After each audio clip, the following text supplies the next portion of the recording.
I absolutely love the state of Missouri from a landscape standpoint. It's a beautiful state.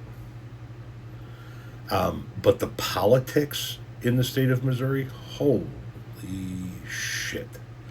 And they're at it again.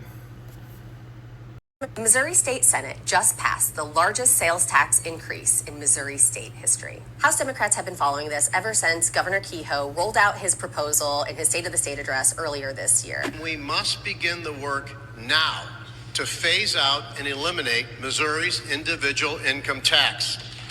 We've heard over and over again from Republicans that the entire purpose of this proposal is to eliminate the income tax. If Republicans just wanted to eliminate the income tax, they wouldn't have to ask you to vote on that. They don't need your approval for that. They do need your approval to raise your taxes because they're nullifying constitutional protections on raising sales taxes. It's a classic bait and switch.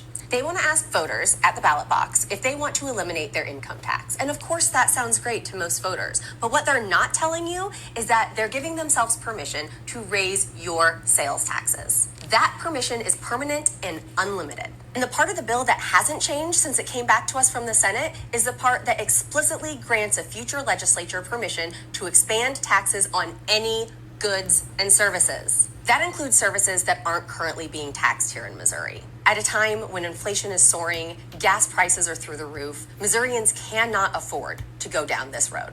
The folks who are going to get hit hardest are seniors and folks living paycheck to paycheck. So here's what's next. The Senate sent the bill back over to the House, which means we'll have another chance to debate their version. And you can trust that Missouri Democrats are going to stand up and get loud. Keep following us, stay in touch, and we'll keep you posted on what's next. When you raise taxes on sales of goods and services in favor of eliminating income tax, the people that you hit the hardest are the people that already struggle to buy things. Now, people will say, well, you're going to have more money in your pocket because you're not paying the income tax. It still comes out to more money out of their pocket for the things that they buy day in and day out, and therefore less money in their pocket at the end of the month. They're going to wind up paying more in taxes through the sales tax than they're going to through the income tax. The people that are going to be hurt the least are the people who are financially well off. The people who are making a couple $100,000, $200,000, $300,000 and can afford to absorb the sales tax in exchange for getting rid of their income tax. Listen, the Republicans keep fighting to lower taxes. They keep saying that they're fighting to lower taxes.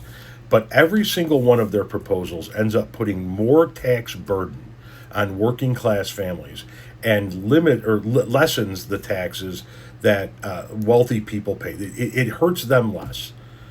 And Missouri is pulling this shit after they've already screwed over their voters. Their voters went to the polls and tried to. They said that they wanted to guarantee access to abortion care. The Missouri Republicans said, "Yeah, we don't care that you guys voted for that. We're going to go ahead and switch that back." They want to take your public tax dollars and give it to private schools, which is essentially a big coupon to the wealthy families that are already sending their kids to private schools, and it's a windfall for the private schools while weakening the funding for public education. Missouri Republicans are making a master class on what not to do at the state level.